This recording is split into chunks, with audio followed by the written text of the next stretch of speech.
नमस्कार, मैं हूं निशा दुबे। आप देख रहे हैं कैपिटल टीवी। बता दें आपको कि सुप्रीम कोर्ट ने यूजीसी के नए नियम पर स्टे लगा दिया है। बावजूद इसके भागलपुर यूनिवर्सिटी में यूजीसी के नए नियम को लागू किया गया। हालांकि काफी विरोध हुए और विरोध होने के बाद इस नियम को निरस्त कर दिया गया है। तमाम जानकारी के लिए एग्जीक्यूटिव एडिटर राजीव सिंह इस वक्त हमारे साथ है। सर, क्या मैसेज देने की कोशिश की जा रही है? सुप्रीम कोर्ट ने जब इस नियम पर स्टे लगा दिया तो यूनिवर्सिटी में ये नियम लागू कैसे हो गए? क्या मैसेज है? सबसे बड़ी बात यह है कि पूरे भारतवर्ष में, सिर्फ बिहार ही नहीं, पूरे भारतवर्ष में यूजीसी के इन दिशा निर्देशों का विरोध हुआ था और उसके बाद मामला सुप्रीम कोर्ट पहुंचा और सुप्रीम कोर्ट ने पूरे दिशा निर्देशों पर रोक लगा दी कि कहीं कुछ भी अभी नहीं होना है और फिर अगली सुनवाई अभी जल्द ही होने वाली है। बड़ी बात क्या है कि कुछ लोगों के अंदर एक कीड़ा काटता रहता है उनके दिलो दिमाग में कि हम कहीं ना कहीं समय से भी आगे चलें, और इस मामले में जो किया गया है वो इसी तरफ इशारा कर रहा है। अब सिंपल सी बात है, आपको पता है कि पूरा भारत अभी हाल तक जलता रहा इस चीज़ को लेकर, और अभी भी लोगों को ये चीज़ पता है कि स्टे है और सुप्रीम कोर्ट के स्टे का क्या मतलब ये भी लोगों को पता है, क्योंकि जब तक दिशा निर्देशों को पूरी तरह से या तो रद्द नहीं किया जाता है या फिर इसमें आमूलचूल परिवर्तन नहीं होता है, तब तक कहीं ना कहीं लोगों की धड़कनें बढ़ी हुई हैं।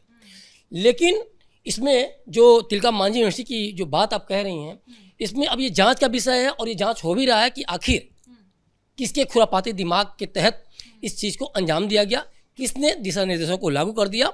और सबसे बड़ी बात है कि पूरा कैंपस भी विरोध प्रदर्शन से जलने भी लगा था। लोगों का विरोध, बच्चों का विरोध काफ़ी स्टार्ट हो गया था और सड़कों पे लोग आ गए थे। इसके बाद आपाधापी में चांसलर, वाइस चांसलर उसको रद्द करता है कि नहीं, ऐसा कुछ नहीं है, सुप्रीम कोर्ट के आदेशों का पालन करना होगा, निर्देशों का पालन करना होगा। बड़ी बात क्या है कि आखिर ये मामला इतना विवाद में क्यों है? सोचने वाली बात है। इस नियम को, इस दिशा निर्देश को सवर्णों के खिलाफ माना गया था, साथ साथ जो ओबीसी कैटेगरी के लोग थे उनके खिलाफ भी काफ़ी हद तक ये नियम था, क्योंकि ये साफ साफ कहा गया था कि ओबीसी को भी बलि का बकरा बनाया गया है, क्योंकि उनके ऊपर SC ST हैं, उनके ऊपर जो EWS है या दिव्यांग है, तो कुल मिला जुला के उनको भी फंसने के पूरे चांसेस थे। दूसरी बात देखिए, हम कभी भी स्कूल कॉलेज कभी भी पढ़े हों, कभी भी हमें अगल बगल जो डेस्क के बच्चे जो बैठते थे बेंच पे, ये नहीं पता होता था कि कौन किसी जाति का है, कौन किस धर्म का है। एक साथ हम लंच करते थे, एक साथ हम खेलते थे, कूदते थे। तो ये पूरा का पूरा इसमें एक बड़ा शगुफा ये भी वो किया गया कि कहीं ना कहीं समाज को बांटने के लिए, सारे समुदाय को बांटने के लिए ये कहीं ना कहीं कुछ लोगों की खुरापाती कोशिश थी, इसमें कोई दो राय नहीं है। लेकिन बड़ी बात क्या है कि बिहार में भी लगभग हर शहर में ये विरोध प्रदर्शन जब चलने लगा था तो ये चीज़ साफ साफ ये मैसेज होने लगा था कि नहीं, कुछ लग रहा है कि कुछ राजनीतिक पार्टियों का ये किया जा रहा है और इसके बाद बिहार को सुलगाने की कोशिश हो रही थी। और देखिए, बिहार में जिस तरह से एनडीए सरकार को प्रचंड बहुमत मिली है, तो उससे सीधे सीधे इस दिशा निर्देश के बाद बीजेपी सरकार पर सीधे सीधे मोदी सरकार पर सवाल खड़े होने लगे थे कि जब यूजीसी मोदी सरकार के अंदर आती है तो फिर आखिर मोदी सरकार ने ध्यान क्यों नहीं दिया। और इस चीज़ को लेकर इसीलिए आज जो तिलका मांझी यूनिवर्सिटी में हुआ, जो बवाल बढ़ा, तो यही सबसे बड़ा कारण था कि वहाँ अभी फिलहाल मोदी सरकार ही एक तरह से इंडायरेक्टली देखें तो काम कर रही है, एनडीए सरकार ही काम कर रही है, जेडीयू और बीजेपी का कहीं ना कहीं गठबंधन है वहाँ। तो इसमें सबसे बड़ी बात क्या है कि अब इसमें जांच में निकल कर आएगा सामने जब कि आखिर एक चीज़ का खुरापात था, क्योंकि ऐसा नहीं कि उठाए और लागू हो गया, बाकायदे सिग्नेचर होगा, बाकायदे एक फॉर्मेलिटीज होता है, उसके बाद ही जाके ये कहीं ना कहीं लागू होता है। और इसमें ये जो लोग धरे जाएंगे, जो लोग उसमें उसको पनिशमेंट मिलेगा, ये भी तय है। लेकिन सबसे बड़ी बात है कि क्या कैंपस में कुछ चक्र चल रहा है? क्या तिलका मांझी यूनिवर्सिटी को दहलाने की कोशिश हो रही है? क्योंकि जिस तरीके से भागलपुर का जो दंगों वगैरह का इतिहास रहा है और जिस तरीके से नीतीश सरकार ने उसके ऊपर कार्रवाई की और राजद सरकार में खासतौर पर जिस तरह से इस चीज़ को दहलाने की कोशिश की गई भागलपुर को, तो वो सारी चीज़ें कहीं ना कहीं कनेक्टेड हैं कि उसको लग रहा है कि फिर से कुछ सांप्रदायिक उन्माद में या फिर जातीय विद्वेष में या फिर कहीं ना कहीं जातियों को एक तरह से बांटने की कोशिश हो रही है क्या। और इसमें पूरा का पूरा ये स्टूडेंट की तरफ से बहुत सारी बातें भी निकल के आ रही हैं कि कुछ ऐसे लोग हैं कैंपस में जो कि एक बार फिर से तिलका मांझी यूनिवर्सिटी को दहलाने की कोशिश कर रहे हैं। और इसमें सबसे बड़ी बात एक तरह से देखा जाए तो ये कोर्ट का अवमानना भी है। जब आपको पता है कि सुप्रीम कोर्ट ने इसमें स्टे लगा रखा है, तो आपने ये काम करके आपने ठीक है निरस्त कर दिया, उसको हटा दिया, लेकिन जब आपने लागू किया तो उसी समय आप दंड के भागी हो गए। तो ये भी देखना होगा कि इसमें कोर्ट क्या संज्ञान लेता है, पहली बात। दूसरी बात कि सरकार को भी कहीं ना कहीं इसमें आके इसमें बोलना होगा, कहीं ना कहीं इस पर एक्शन लेना होगा कि आखिर वो कौन लोग हैं, या फिर इस जांच कहीं ना कहीं एक कमेटी गठित करके करनी होगी कि, या फिर हो सकता है सरकार इसको लेकर प्लानिंग भी कर रही है, चूँकि अभी तुरंत की खबर है इसलिए बहुत सारे अपडेट अभी तो नहीं आ पाए हैं, लेकिन सरकार भी इसमें कहीं ना कहीं इसमें एक्शन लेगी। इसमें कोई दो राय नहीं है कि आखिर वे कौन लोग हैं जो कैंपस में जो बच्चों के बीच में इस तरह के वैमनस्य को उपजा रहे हैं, पैदा कर रहे हैं। तो एक बड़ी बात ये भी है। दूसरी बड़ी बात क्या है, जिस तरीके से आप चाहे राजद की प्रवक्ता को देखें, कंचना यादव को लेके जो बार बार उनका ये जो बयान आता रहा और जिसको लेकर पूरे इंडिया भर में एक बहुत बड़ा, देखिए सुप्रीम कोर्ट के स्टे के पीछे इनके बयान को भी कहीं कहीं रखा गया था। तो ये भी एक बहुत बड़ा वो था कि भाई आपने ये कहा था कि ऐसे लोगों से जिन्होंने हज़ारों साल पहले, सैकड़ों साल पहले हमारे साथ गलत किया, उनके साथ हम बदला लेंगे या बदले की भावना से कार्रवाई करेंगे। तो ये एक बड़ा मैसेज कि आपने जो नियम बनाया है वो ऑलरेडी आप बैक फुट पे हैं। आप देखिए कोई भी नियम खराब नहीं होता, अच्छा नियम है ठीक है, लेकिन खराब नियम बहुत ही खतरनाक होता है। लॉ डिस्क्रिमिनेटरी कभी नहीं होना चाहिए, लॉ अनजस्ट कभी नहीं होना चाहिए।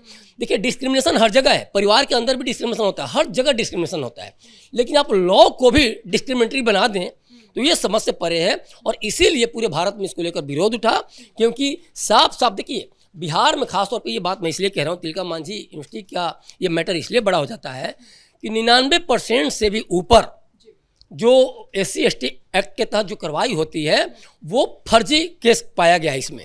और ये खुद दरभंगा के जो RTI एक्टिविस्ट हैं तो रवि जी, उनका ये स्टेटमेंट है, उनके ये आंकड़े हैं। दूसरी बात राजस्थान वगैरह में भी जो जुडिशरी वहाँ कहती है 40% SC/ST केस फर्जी पाए जाते हैं। सबसे बड़ी बात एक चीज़ और है कि आप 99% आंकड़े फर्जी बता रहे हैं, ठीक है, लेकिन जो 0.1% जो है या फिर जो 1% है, 1% भी नहीं है, आधा % ही कहिए उसको, तो उसमें देखिए उसमें भी तो कुछ ऐसे होंगे जो कि हो सकता है कि उनके साथ न्याय नहीं हुआ, क्योंकि जो आपने आंकड़े रखे वही सिर्फ डिस्क्रिमिनेटरी नहीं है या फिर वही सिर्फ वही फर्जी नहीं है, फर्जी और भी हैं। बस बात यह है कि हो सकता है कि कुछ मामलों में सामने वाला प्रूफ न कर पाया हो कोर्ट में अपने सबूतों को, वो जेल की सज़ा काट रहा हो। अभी तिवारी जी का मामला आया था, उसमें 20 साल सज़ा उन्होंने काटा, घर परिवार तबाह हो गया, लोग मर गए, परिवार पूरा ख़त्म हो गया, लेकिन उनके साथ न्याय तो नहीं हुआ। न उनकी उम्र लौटी, न उनका समय लौटा, न उनके सपने लौटे, सब भविष्य चौपट, माँ बाप सब मर गए।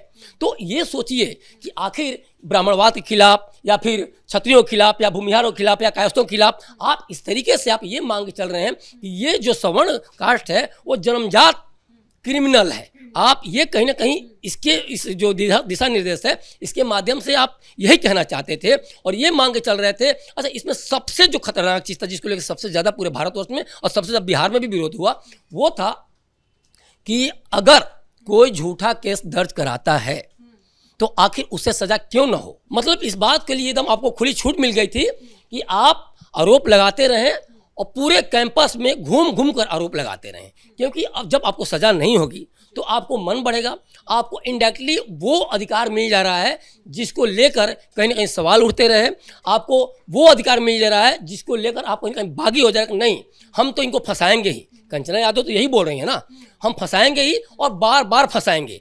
तो क्योंकि देखिए जब तक सज़ा नहीं होगी तब तक उसे कभी होश नहीं आएगा, वो अपना काम करेगा ही।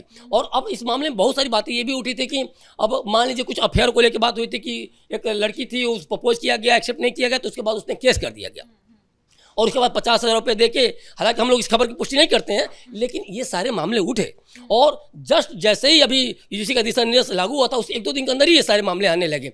तो ये सब चीज़ बताने की काफ़ी है कि आप कहीं ना कहीं दुर्भावना से प्रेरित होके या आप किसी से बदला लेने की भावना से कहीं ना कहीं प्रेरित होके आप इस दिशा निर्देश का गलत फायदा उठा सकते थे। और इसीलिए आज जो तिलका मांझी यूनिवर्सिटी में हुआ, इसको लेके बवाल हुआ कि जिस चीज़ को लेके इतना बवाल चलता रहा पूरे भारतवर्ष में, बिहार में आज फिर तिलका मांझी यूनिवर्सिटी से इसी चीज़ को कहीं ना कहीं आगे बढ़ा दिया गया। लेकिन लास्ट में जब विरोध बहुत तेज बढ़ने लगा तो उसके बाद यूनिवर्सिटी को बैकफुट पे आना पड़ा और इस दिशा निर्देश को लेके शांत होना पड़ा। तो कुल मिला जुला के आने वाले समय में अब ये भी देखना होगा कि इस तरह के क्या कुछ और भी दिशा निर्देश देश के कुछ और विश्वविद्यालयों में या कुछ और कॉलेजों में लागू हो गए हैं, या कोई ऐसी खुरापाती जो हरकतें हैं जो इस चीज़ को अंजाम दे रही है, ये भी आने वाले समय में देखने को मिलेगा। लेकिन तय मानिए कुछ भी ऐसा होता है तो सीधे सीधे सुप्रीम कोर्ट का चूंकि डंडा है, तो आने वाले समय में कड़ी कार्रवाई भी होगी, ये भी तय है। बहुत बहुत शुक्रिया सर तमाम जानकारियों के लिए। तो तिलका मांझी यूनिवर्सिटी में सुप्रीम कोर्ट के ऑर्डर की अवमानना की गई है और इस बीच में सवाल ये भी उठ रहा है कि इस एक्शन से आखिर क्या कुछ मैसेज देने की कोशिश की गई है। फिलहाल बड़ी ब्रेकिंग में इतना ही। कैमरा पर्सन भोला के साथ मैं निशा दुबे, कैपिटल टीवी बिहार।